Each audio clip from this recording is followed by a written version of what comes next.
I mean, you have to make it right. Otherwise, you cannot have an impact for a lot of people's life. If I make like 500 ice creams, we have to do them by the millions. We're going to talk to the Nick from Nick's Ice Cream. We're going to hear about Nick's Ice Cream a few different times this week, and we're integrating with them in a lot of really cool ways. But this is the first of many. So Nick, I'm going to spotlight you. Are you ready to be front and center? Oh yeah. Born I'll ready. take off my glasses. I look I like the glasses. without them. Huh? No, I like that. I can wear my glasses too. My blue blocking glasses. It's so great to have you on. Thank you for being here. No, thanks.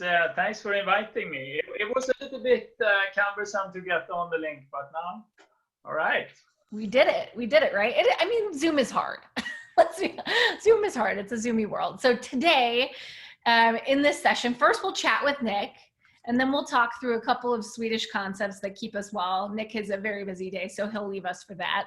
And then we'll jump into some journaling with Today I Did It Right. And we'll hear from Ariel Upton, who is the co-founder of Today I Did It Right. Does that sound good to you guys? Thumbs up if that sounds good to you. I can see you in the little windows. Sounds great to Glenn. Nick, I'm going to count you as a yes. So Nick, I'm going to ask you a couple questions, then I'll jump into some slides. Does that sound okay? All righty. All righty. Okay, cool. Well, first of all, we're just very grateful to have you here. We're very grateful to be eating the ice cream you created this week.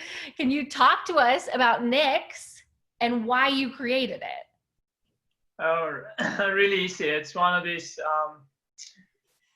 things that came out of just realizing that I had to do something. I mean, I'm an entrepreneur. I've never had a job in my whole life. I've been self-supporting from the age of 18, always seeing stuff that could be done better or that I have to do for myself. Sometimes it just, you can't stop something. I have to do it. And in my family, we get diabetes very early. My mom got it when she was about my age. I was about to get it. So, I mean, you can know when you have pre-diabetes, and my doctor said, yeah, you have pre-diabetes. And I really started learning about nutrition, and I think I read like 50,000 pages. We're scientists in my family, so we approach things very scientifically. And I learned that you can completely reverse this condition, and I did. And when you start to do diet interventions, good things happen. A lot of these keto diets are also inflammatory. It's not just to keep weight or deal with your insulin sensitivity.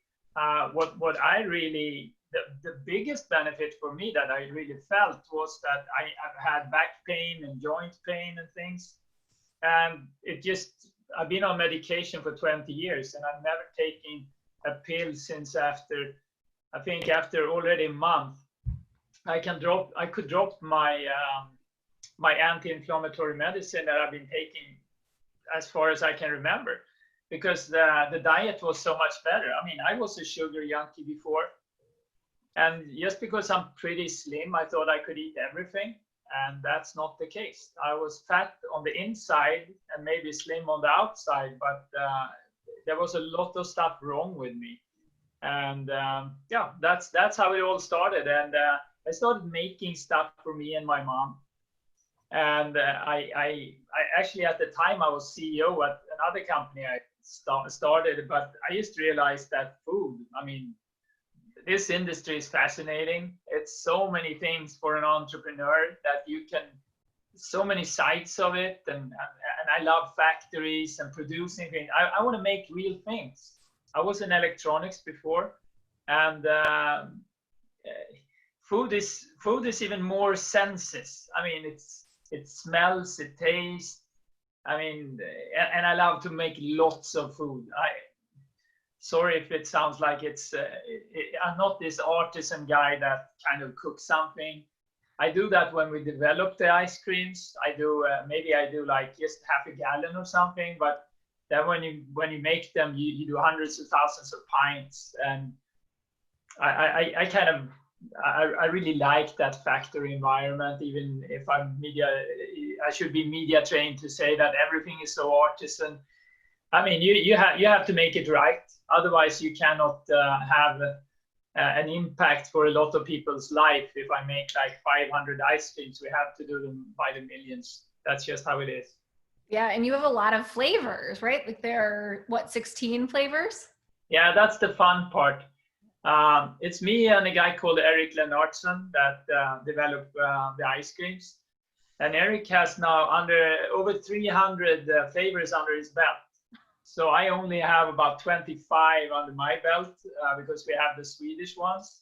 Oh, yes. So I have a lot of catching up to do. So 16 is, that's a pretty good start in the US. I probably have another 10 in the making right now. So some interesting stuff coming. Very exciting. And if you guys can't tell yet, the theme of today is very much Swedish. Not because we just picked it out of thin air, but because Niclas as a brand started in Sweden, and Niclas is from Sweden as well. And one of the concepts we're talking about today, Nick, is lagom. Can you say that better than I can? Lagom. Lagom. That's so much better. Can you talk about what it is, and we'll talk more about it when Ariel and I start chatting, and how it applies to ice cream? Yeah, I think lagom is very, very much something that has to do with the ice cream that we make. I mean, we call it Swedish style light ice cream. And ice cream, as we know it from when we were kids, is very far from lagom. Ice cream is too much of everything. It's wonderful to eat, but it's basically all the bad stuff you can pack in it and too much of everything. A little bit maybe exaggerated. So what we are doing at Niclas, we apply food science because it's a lot of science that goes into this. And it's happening a lot of good things with food science right now. I mean, we have lots of good things happening with vegan and everything. But the way to make it lagom is to take out as much as possible of the bad stuff and make it balanced so you can eat it every day. And it's pretty lagom to me to have this balance of healthy ingredients in an ice cream. So that rhymes really well with our Swedish style concept we're doing. I love it, and we'll talk more about the concept of lagom, which I'm going to continue to not say as beautifully as Nick until the end of time. But let's also talk about happiness. One of the things we love at A Sweat Life is the World Happiness Index, and just happiness in general. And Sweden is number 7 on the World Happiness Index. What are the values? What is it about Sweden that makes people so happy? It's not particularly hot there. Like, what is it?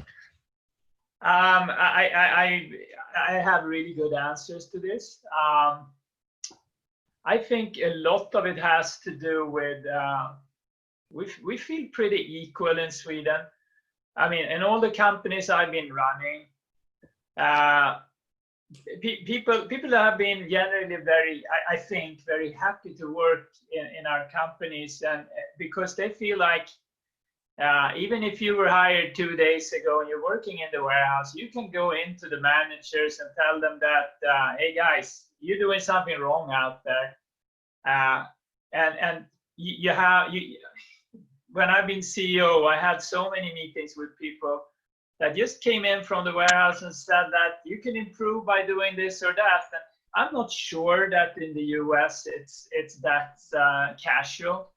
And also, I think the quality of people is, I think our general standard of education, I have to say this, is very, very good. I think in the US, a lot of people lag in education.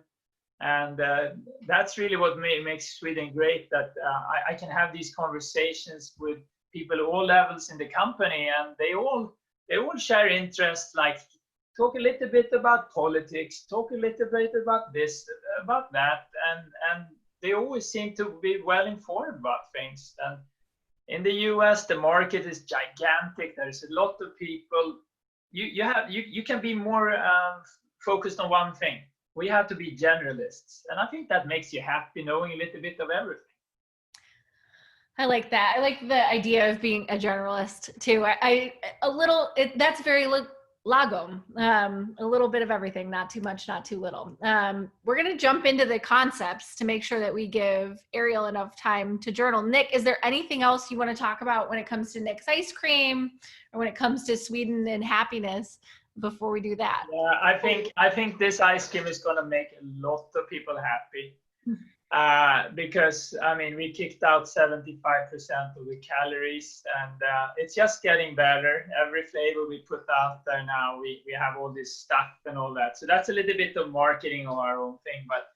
But at least for me, when I started in the food business, it's been such a journey between flavors and textures and things. I'm a science guy, so I make it very scientific, but it's so much joy with food. I think all these aspects, I mean, so much more fun than electronics, I can tell you that. Yeah. I mean, food is love and food is conversation and gathering. I totally agree. Nick, it was so wonderful to have you for part of this conversation. If you want to stay in journalment, we'll take all right. it. I'm going to present a couple of slides here. If you guys can drum roll for me while I bring up the slides. It is always awkward to do this, but let's do it. Drum roll, please. And aha, you guys can see the screen? Thumbs up if you can. Oh Yeah. Okay, so we met Nick and we met Nix. But we'll actually, let's remember now that if you participate throughout our conversation, if you journal and share either via the chat or with your words and voice and come off mute with Ariel, you'll be entered for a chance to win some ice cream from Nix. Which is very exciting. It's actually very creamy. We met Nick. I love this picture so much. First of all, are you making it actually levitate? Are you asking me? Yeah, I'm just kidding. You're like, I can make anything. I can make anything. It's so light. It's just in the air. Huh? Let's talk about lagom though. So we context clues at this point. There are two concepts we're kind of thinking about. We're thinking about lagom and we're thinking about gökotta. But for lagom, what we'll talk more about is how it's the concept of things being just right. And I'm going to pass it to Ariel for this. It's not too much, it's not too little, it's just right. Talk to us about what it is in Sweden. Yeah, so hi everyone, I'm Ariel from Today I Did It Right. I am an American expat actually living in Sweden, as we talked about, so this is kind of a perfect serendipitous mix. So my experience with lagom since moving here almost 2 years ago is that really great balance of when something isn't too little, it isn't too big, and it's very much about being mindful because everyone amounts of lagom is going to be different. And so I interviewed my best friend. She's originally from Stockholm here in Sweden. She's lived in Sweden her whole life. And I asked her to really kind of synthesize what lagom meant. And she really talked about it, said it's just enough. It's not this excess. And so whether it's something like you're eating, or it's a new habit you're creating, or working out, or really anything you do, like how do you make sure that you're in the balanced place instead of on the extremes? Because the extremes, right, when you have too little or too much, you get burnt out or it's not sustainable. And when something's lagom, like I love how Nick said you could eat this ice cream every day. Like lagom is the balance. It's something that you could do all the time. And there's a quote that I read just after I moved here, and in Sweden it's lagom är bäst, and what it means is that enough is as good as a feast. And that really stuck with me, right? Because as we're all, if we're in pursuit of something, or we have like really high aspirations or like really intense goals, right? Those are good, but where is that balance with enough is as good as a feast, right? It's like not this in like never ending pursuit of more. So you have to figure out what's enough for you. I love it. And I think that also feeds into the idea of being like generalist, the idea of being happier. Because if you're not spreading yourself crazy thin, working all the time, for example, you're taking breaks in the middle of the day, you're working enough, but not too much, you know, like there's a lot we could talk about when it comes to this concept. But let's skip ahead to gökotta. This is one of my favorite things I've ever seen written about on A Sweat Life. It has a very specific meaning, rising early in the morning to hear the first bird sing in nature, but it's also another like beautiful phrase that means something else. I'm going to popcorn over to Ariel. Yeah, so I had never heard of this phrase, and my friend, my source, also had never heard of this phrase, but I've experienced this phrase. So then when I researched, and I'd love, maybe Nick has an experience that he could share too. It does happen in late spring here and summer. I live in southern Sweden, so I even have like a less severe version of the brightness. But as you can see behind me, it's very light. It's 7:30 at night. And so in late spring, early summer, right now, the birds really start singing at like 3 a.m. And so I've invested in earplugs since moving here because of the birds. But to me, like to rise early in the morning to hear the first birds sing in nature, this also has to do with, it's a Swedish tradition, once I looked into this, is that people take picnics and sit in the park. And it's really about being present and something so simple, right, as waking up to see what nature is doing, right? Every morning, like the birds sing and like rise again and cue another day.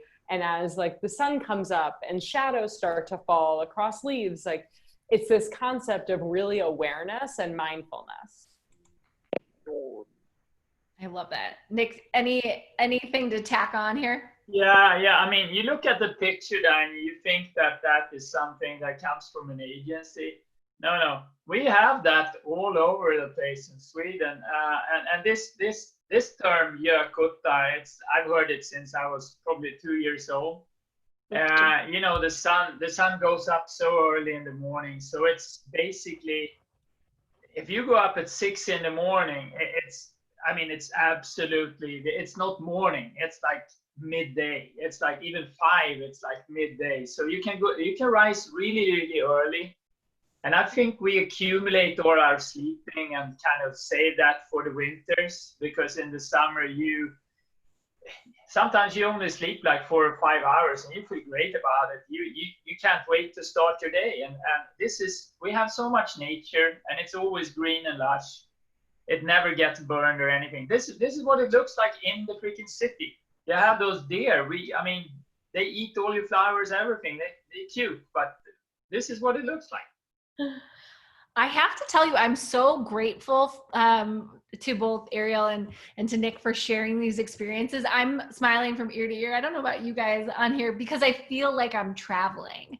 I actually feel like I'm experiencing this with you guys. I had like goosebumps as you both were speaking because of that. So I'm going to stop sharing my screen and pass it over to Ariel so that you can start leading the journaling session. But before we do that, Ariel, I want to make sure that you have a chance to tell us about today. I did it right. Yeah, absolutely. So hi, everyone. Thank you so much for joining. Just a very quick kind of introduction of who I am and what Today I Did It Right is. So Today I Did It Right is a daily approach and journal. And it's all about a practice of how are you creating a right life for you every single day. And I built this approach with my life mentor, a woman named Betsy, who is 40 years older than I am. We became unexpected friends when I was graduating college and she was exiting the workforce. So she was retiring and we were both navigating these big life transitions and both asking the same question: how do we do this right? When no one else is giving us a playbook, when there's not an expected path of what comes next, how do we have the tools that we need to make choices for ourselves every single day? And so Betsy and I set out on an 8-year long quest. That might have not been lagom, that might have been too much, but we took 8 years to be very thorough and we just really observed how we actually lived our lives. We didn't talk about what we aspirationally wanted for ourselves or what we would do in the future. We really looked at how we spent our time, who we spent our time with, what we were doing, and what felt right for us. So we took those 8 years of notes, I'm not kidding, thousands of pages, and a different kind of scientific approach from Nick. This is all observation-based. And we created the Today I Did It Right approach. And so what we realized is that if we do one of these things each day, we can go to bed saying, today we did it right. And then the practice of journaling and writing it down is when you really can start solidifying it and building it into habits. And so to give you some examples of the rights, so the approach is that there's 16 rights, which seems like a lot, but once you know them, you never forget them. And they're really broad, but they're also, they're guided yet broad. So it's not something that you have to do every single day, right? But the fact that it's more lagom, right? So it can be broad as one of the rights is just say yes. So anytime you just say yes to something, right, it will be very different for me as it is for Gina, as it is for Nick, as it is for Tara, as it is for Amanda. But if you just say yes to something and you recognize it and you practice that muscle, that's doing it right. And so I would love to lead you in 3 different prompts today of how this is going to work. So I've tied a right from the Today I Did It Right approach to the concepts we've talked about with a bonus one, which is my favorite Swedish concept I just learned about. And I'm going to give you a few minutes to write.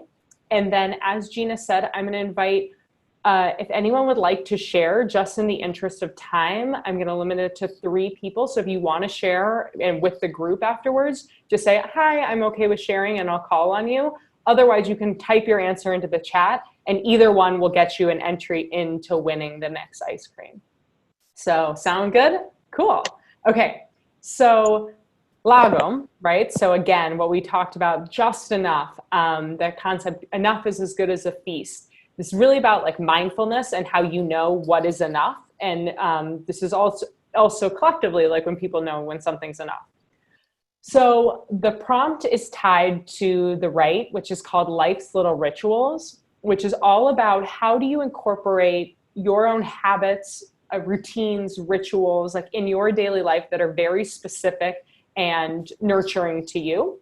And so, and you know, right, the balance of these. When you have, if you say, I'm going to eat this way and work out this way and do all of these things all the time, right? It's too much and it's unsustainable, right? And then you kind of fall off. And if you have a goal of like, I'm going to meditate every day for the next 365 days, and then you fall off and then you feel bad about yourself and then you end the practice. This is about the rituals that are lagom that you can keep in your daily life on an ongoing basis. So the first prompt, and I will also drop it in the chat after I say it, is what do you do on a regular basis that makes you feel balanced and present in your everyday life? So what do you do on a regular basis that makes you feel balanced and present in your daily life? And I'll give you a few minutes and then we'll come back together. Anyone else want to share audibly or want to type in the chat?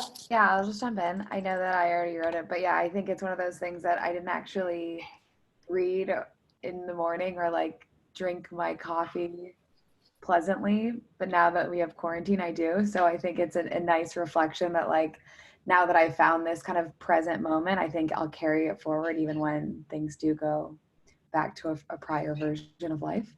Yeah. Thanks for sharing.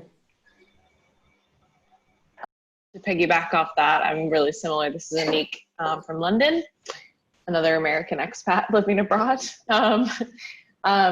Coffee is something I wrote down too, and having that present moment of quietness, but I think also going outside on walks, and someone wrote in the chat, phone-free walks. I've been doing that a lot as well, and that's been super helpful to make me feel present and balanced. Thanks for sharing, Anik. Excellent. Thank you all for sharing. Yeah. And so I encourage you to continue like rooting in your ritual practice is keep track, right? Like make notes when you do this. And so how my reflection practice of this looks like, when I write in my journal is like life's little rituals is when I call out, like specifically, I've done these things that bring me a lot of comfort, make me really grounded in my daily life, because then I know if I'm having an off day, I know exactly what I need to come back to turn the day around and make it a right day.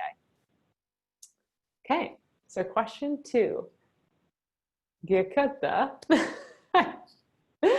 I have the Duolingo accent because all my Swedish is from Duolingo. So I sound like the woman who pronounces it from there. So sorry about that. But so yeah, active rising early in the morning. This is all really about being present. This is really about, looking forward to the day. And that's how I really interpret this, and taking notice of the small things. And I think so much of life, right, where we have the most impact and the place where we can have the most control are these, is this awareness in the choices we make, right? If we are really paying attention to our lives, we are able to change our behavior if we need to, or double down on the behaviors that work best for us. But if we don't have that awareness, and so if we're not listening to the birds in the morning or any of the other things that are right in front of us, we don't have the ability to really make a choice related to them because we're not even aware that they're happening. And so that awareness is so key. And, a lot of people call it mindfulness, being present. Today I did a right world, we call it paying attention. And so this prompt is tied to the right, which is called be a noticer. And being a noticer is all about paying attention. And so what I want, the next question, which I will put in the chat again, is what have you been looking at that you can finally see? And so being a noticer, paying attention, what have you been looking at that you can finally see? I can share mine that I've really noticed since the pandemic hit is that I had a sense that I was traveling too much for work. And I was always like, why am I so exhausted? Like, why do I feel unsettled? I'm so unsure. Like, everything's so great. And then now that I can't travel, I'm like, oh, this is why. And I was looking at it, I knew it, but I couldn't fully see it. So that's been a big one that I've realized in the last 3 months. Okay, so the third question, when I was interviewing my friend, she shared another Swedish concept with me, which this is where the beautiful nuance of language comes in, right? Like, and I love how there's all of these, as you travel or as you experience friends from different cultures and different nations, and if they share words with you, right, that don't translate exactly to English. And so when you try to, a lot of the meaning gets lost. And this is where just the nuance of language is so beautiful, and how it can open us up to things like we don't necessarily think about things the same way. So the term, which I'm going to say this slowly because there's many syllables and I will get it wrong, but it is called Undantagstillstand. And if you do a direct translation, it means state of emergency. And there's like all of these things that, like how you prepare for it, but that's not how she described it to me. It's much more nuanced. She says it's really how she views it as a state of exception. And when you are in Undantagstillstand, the old rules are thrown out the window, right? How you used to operate or how things used to operate, it's not exactly the same. And so in these states of exception, you have some slack to figure out life in a new way and figure out how you operate in a new way. And I think that term, right, is incredibly poetic and relevant to how we're all navigating the complete shift of the last 3 months, is that we're all in a state of exception. And so if we're all in a state of exception and the rules don't apply, how are you going to change your rules moving forward, right? That feel more right to you, because the wheel has slowed down, right? It's come to a stop. Anything that you were focusing on before maybe has shifted or looks different. Your priorities and values might be different. So I want you to think about being in the state of exception. And this prompt is tied to the right, which is called SOS, which is sense of self, and which is really what Today I Did It Right is all about, is how do you really practice and find your sense of self and ground in that with confidence. But the prompt, right, is how has 2020, the year, how has 2020 impacted your identity? So either how have you changed? How has a piece of your identity changed?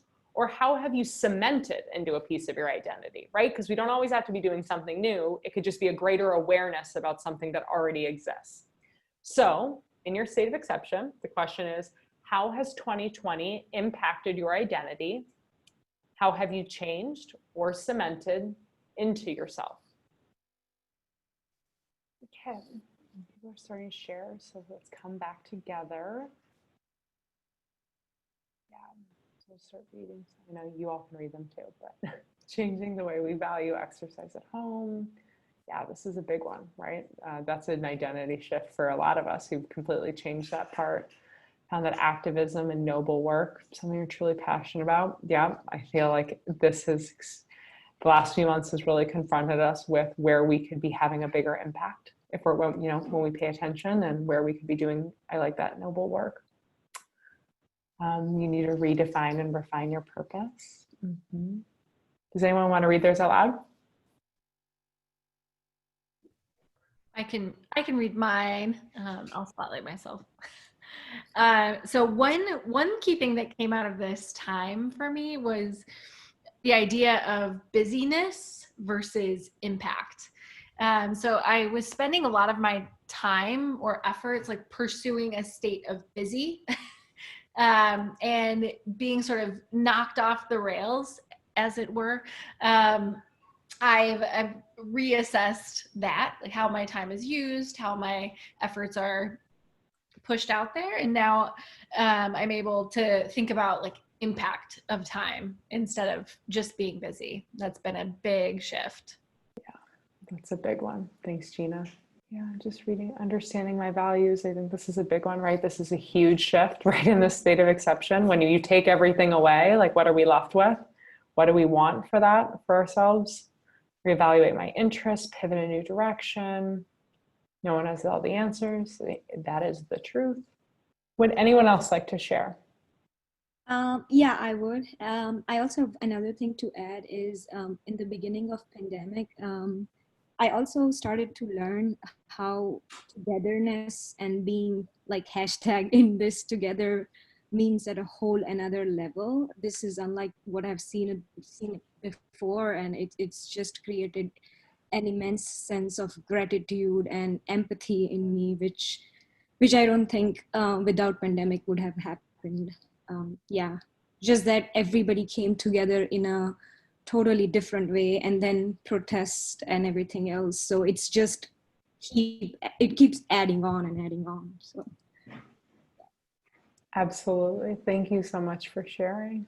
Yeah, not needing the hustle and bustle of a city. Amanda, I resonate with that. I moved from Chicago to Sweden. The deer and the flower field, farm field is 5 minutes from my house. I completely understand that. It's a big shift, but it's different. Thank you all so much. If this, I'm gonna turn it back over to Gina and Nix to close off, but if you like this practice, if you are interested in journaling, if you like this interactive workshop style, I do lead a free weekly workshop. It's called Morning Rightness. We meet at 8 a.m. Central on Wednesdays. If you can't make it, I also send out the recording. And it's basically just coaching people on how to build this daily journal practice. And so you can sign up. Again, it's for free. June just started last week. So we'll meet this Wednesday. And it's on our website, todayiditright.com. And just fill out the form and I'll add you to the Zoom invite. And then if you are interested in learning more specifically about Today I Did It Right, and you're looking for a journal, you're looking for a tool to help hold you accountable as you figure out your daily rightness, there is a special code for our Sweat Life community. Gina's got her journal, I love it. For the physical journal or a digital edition, the code is ASL15 and you can get 15% off. So, and if you have any questions, I'll also drop my email in the chat. Feel free to message me if there's something that you wanted to share but weren't comfortable sharing but want to talk about it. I'm here, would love to hear about how you're navigating your rightness. So thanks so much for having me. Thank you, Ariel. This was incredible. Thank you so much to Nick. Thanks to Erica from Nick's. If you're watching this on YouTube later, you're watching an edited version, and I'm sorry, you can't win the ice cream. But the winner of the ice cream, as chosen at random from the responses, was Michaela T. Yeah. Thanks for participating, all of you.